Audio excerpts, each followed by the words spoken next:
السلام عليكم ورحمة الله وبركاته. ازيكم حبايبي؟ عاملين ايه؟ يا رب حبايبي تكونوا بخير. برج العقرب حبايب قلبي، صفوا النية كده، تفائلوا بالخير تجدوه، طلعوا الطاقة السلبية، صلوا على الحبيب وكمان استغفروا. طبعا حبايبي اللي أول مرة بيزوروا القناة ما تنسوش تعملوا اشتراك وشير ولايك للفيديو يا ولاد، وننزل نكتب كومنتات، نصلي على الحبيب وكمان نستغفر. ولازم يكون عندنا يقين وثقة في الله وحده، إنه لا يعلم الغيب إلا الله. لا إله إلا الله، لا إله إلا الله محمد رسول. انتوا عندكم قلق وتوتر وبسبب العراكيل، بس انتوا ما شاء الله انتوا هتبعدوا كل التراكمات دي وهترموها ورا ظهركم. ليه؟ لأن انتوا شفتوا كتير، هتبدأوا تشوفوا الحاجات الإيجابية وتبدأوا تشتغلوا عليها. انتوا مستنين رزق أو نقلة أو مكالمة مستنينها بخصوص حد هيوضح لكم أمور، في عتاب بينك وبين حد هيكون من مصلحتكم، والله أعلى وأعلم. في عندكم حبة أيام هيكون الضوء عندكم حلو، هيكون عندكم في قعدة حلوة، هيكون في رومانسية، هتطلعوا من اللي انتوا فيه. في فترة تقدم، انتوا عمالين تشتغلوا على حاجة غايبة، حاجة بعيدة عنكم. في مستني مكالمة، مستني تجديد لشيء. انتوا في فترة تجددات حلوة. الفترة الجاية هتكون مليئة بالتيسير، ورق سفر، حاجة، او انتوا هتبدأوا تخشوا في مرحلة جديدة انتوا اللي عايزينها. بس انتوا زي المقيدين، في منكوا زي مقيد في علاقة مش عارف يخرج منها، يا اما حاسين ان انتوا زي المسجونين، كل حاجة بتكون عكس ما انتوا عايزينها، او عندكوا حد في ضيقة، حد مريض، انتوا في طاقة زعل على حد انتوا مش عارفين تساعدوه، ودايما انتوا بتدعوا له. في حد من دمكم في لحمكم ماشي في طريق وانتوا بتحذروه، بتقولوا له ابعد عن الطريق ده لان الطريق ده غلط. عندكم قلق تفكير كبير قوي، في حاجات انتوا بتفكروا فيها، عليكم فلوس عايزين تسدوه، دين عايزين تخلصوا منه، في حاجة مضايقاكوا، حاسين بخنقة، بتحاولوا تجددوا من اللي انتوا فيه. الامور مش متظبطة، بس عندكم في حاجة بتتحضر للخير. عندكم عمل انساني انتوا بتعملوه، بتعملوا حاجة لله، والله اعلى واعلم. عندكم حاجة جديدة، في عندكم شوية تعب، مش الشريك مأثر عليكم في حاجات كتيرة.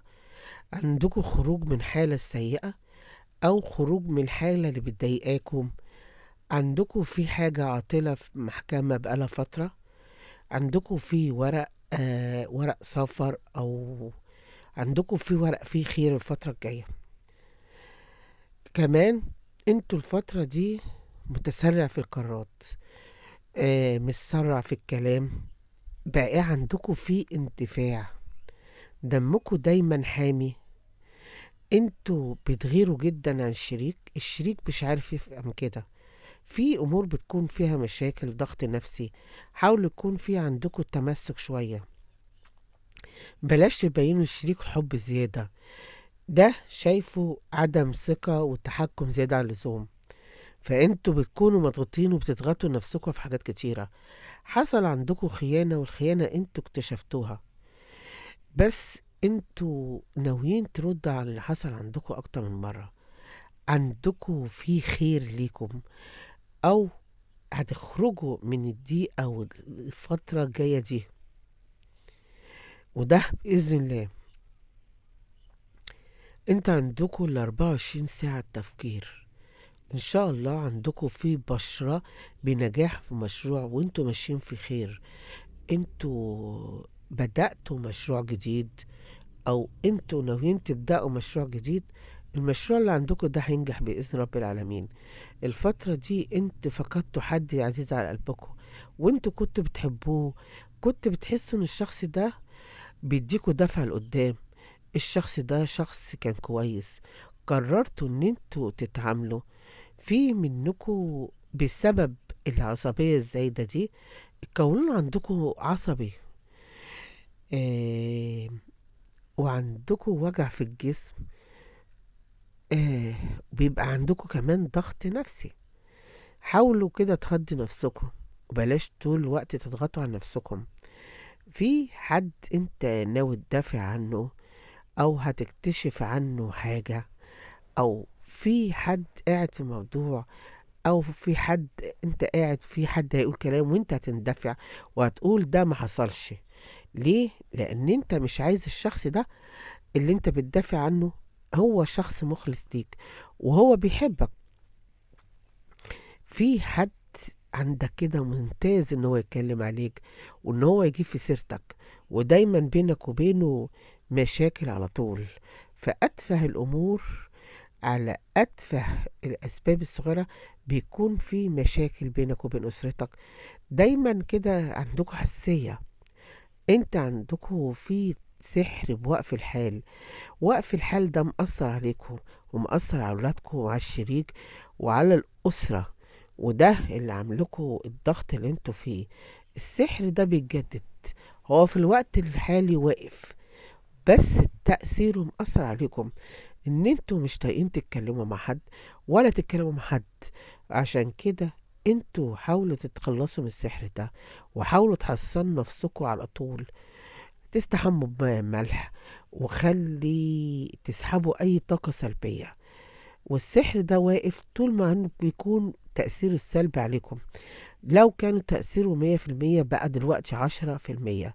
ودي اكتر فترة ان انتوا تطلعوا تبصوا لنفسكم وتشوفوا حياتكم بشكل جديد.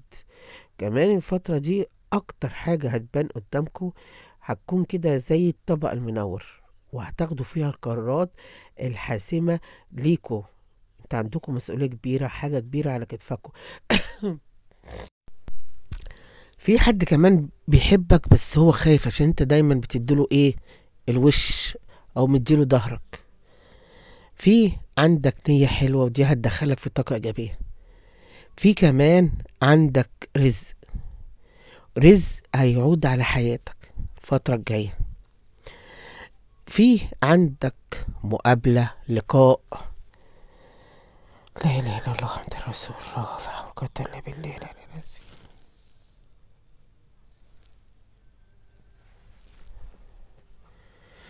المقابلة أو لقاء مع شخص، الشخص ده من سنك،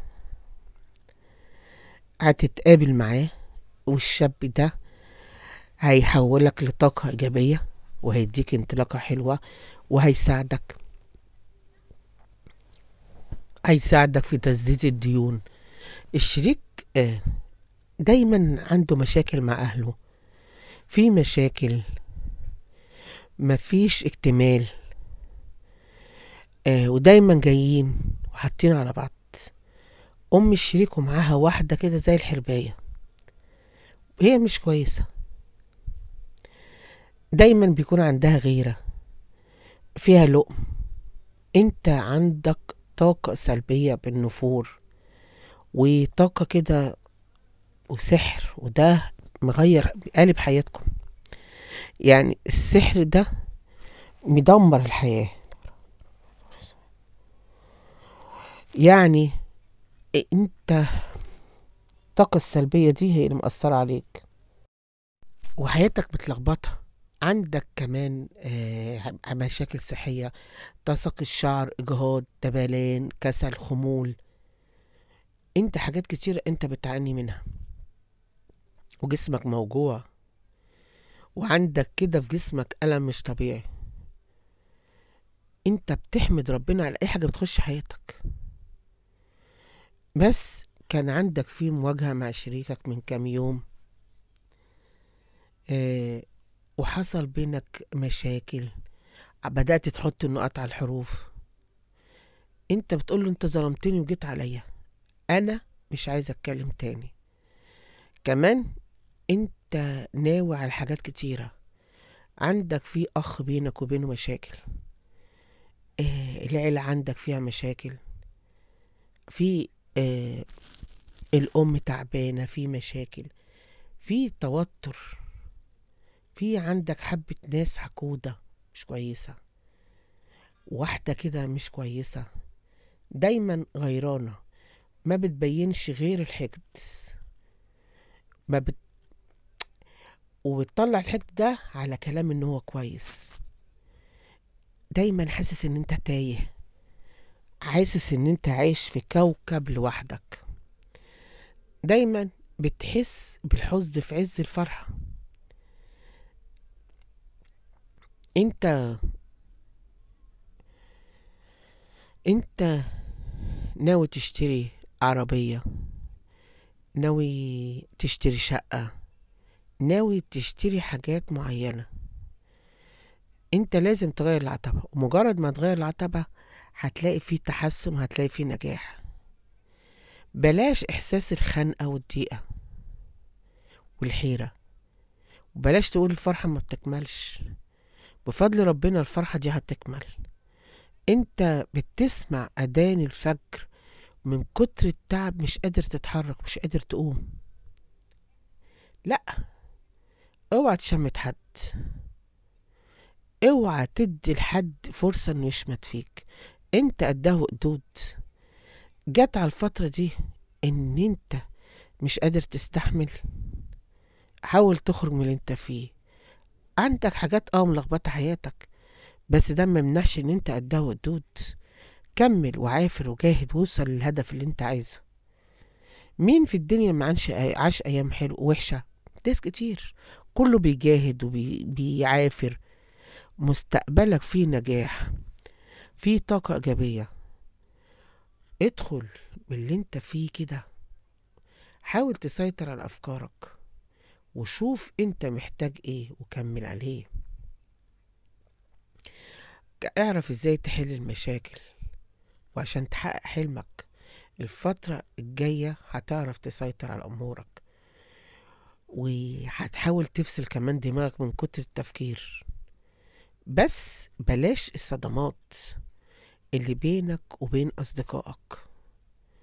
انت كنت صاحبك قوي، ومريت بصدمات. أقرب الناس كانت لقلبك، ومنهم بنات أو فتيات، كذا فتاة بيعرفوا بس عشان يخشوا الحياة، بس عشان يعرفوا المصلحة، يعرفوك عشان خاطر المصلحة وبس.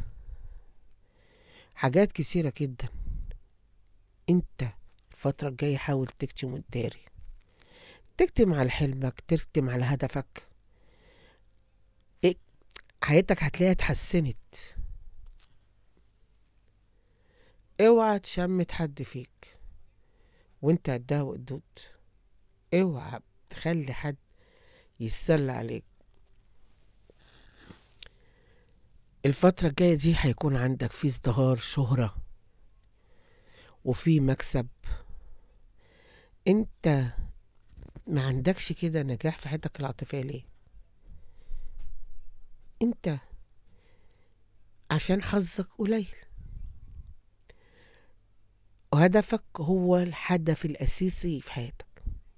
انت بتعافر وبتجاهد وبتعرف توصل لهدفك بكل الطرق. ما تخليش حاجة تسيطر على هدفك. حط الهدف قدامك عشان توصل له. عندك فيه نشاط وتفاؤل، هيكون عندك مفاجأة ما كنتش تتوقعها. سبحان الله، وجايلك من طريق حد بعيد عنك خالص. الفترة الجاية هيكون عندك اكتمال حلو، بس خلي بالك من اي حاجة تخش في حياتك. حاول ان انت تبص بطريقة مختلفة. عندك مستقبل حلو، عندك حياة حلوة. احسن حاجة ان انت قطعت علاقاتك مع الناس مش حلوة، الناس اللي بتعمل لك مشاكل. عندك حد من برج السرطان، بينك وبينه مشاكل، توتر. عندك حد تعبان، مريض، رب يشفيه ويشفي كل مريض، او مسجون. انت مخنوق متضايق، انت مستني سفر، توقيع اوراق، محكمة، والله اعلى واعلم. او شراء عربية او بيت، بس عندك شراء حاجة وهتمضي فيها اوراق، ودي هتحسن جدا جدا في حياتك، وهتديك الفرحة والانطلاقة، وهتغير من حياتك. على قد الهموم اللي انت فيها هيكون عندك فيه فرحة. لا إله إلا الله محمد رسول الله، لا قوة إلا بالله. عندك فيه بشرة حلوة. خلي بالك بقى، انت الفترة دي عندك فيه عرض جديد، بس العيون دايما عليك. في شخص الفترة الجاية بيمد ايده وهيساعدك، وهيقولك انا جنبك وانا جنبك وما تقلقش، وانا في حياتك، انا هدعمك. انت صعب ان يكون نفسك في حاجة وتتم. ليه؟ عشان انت نجمك عالي، الفرحة بتبقى عايزها وما بتكملش، لان انت اصلا نجمك خفيف. الناس القريبة منك ومن دمك ولحمك عينهم كده راشقة جوه حياتك. انت عندك فيه انطلاقات حلوة، دايما كده بتشغل تفكيرك في حاجات انت عايز تعملها. عندك كمان كشف حقيقة الفترة الجاية. عندك شخص كده عدو من بيقرب منك، يعني من مقربين ليك، عامل بقى وش الحلو المحبة، وهو شخصية من جواه كلها حقد. دايما صحاب الشريك او في اطراف بتتدخل في حياتك، كل واحد بكلمة، كل واحد بكلمة، محدش بيتعامل معاك بأسلوب حلو، كل واحد بكلمته في حياته. انت طيبة قلبك بتتعامل معاهم بتلقائية، بحسن نية. انت شخص تلقائي وبتتعامل بحسن نية، صريح، ما عندكش لوع، ودي اكتر حاجة بتتحسد عليها. ما بتعرفش تكره حد ولا تشيل حاجة يعني في قلبك، دايما بتتعامل كده مع الناس، والحسد جايلك من اشخاص قريبة منك. انتوا حتى لو انتوا بنات مكروهين من النساء، محبوبة جدا من رجال، مكروهين بقى الأناقة، الشياكة، التصرفات، الابتسامات البشوشة، وانتوا بتحبوا كده. حتى لو انتوا متضايقين مهمومين وشايلين حمل، بتمشوا كده وانتوا فرحانين. انتوا ما بتضحكوش عشان حاجة، انتوا كده ما بتدوش تكبروا الحاجة اكبر من حجمها. انتوا عندكم مبدأ كل حاجة بتاخد وقتها، واحلى حاجة فيكم انتوا عندكم يقين وثقة في الله. بلاش يعني العلاقات العاطفية اللي ملهاش لازمة. انتوا من كتر التفكير بتقولوا يا رب، ما بتعرفوش تغيروا من حد، بتقولوا يا رب احنا ليه مش زي الناس؟ احنا بنبقى ماشيين جنب الحيط ونلاقي نفسنا كده مخذولين مغدورين.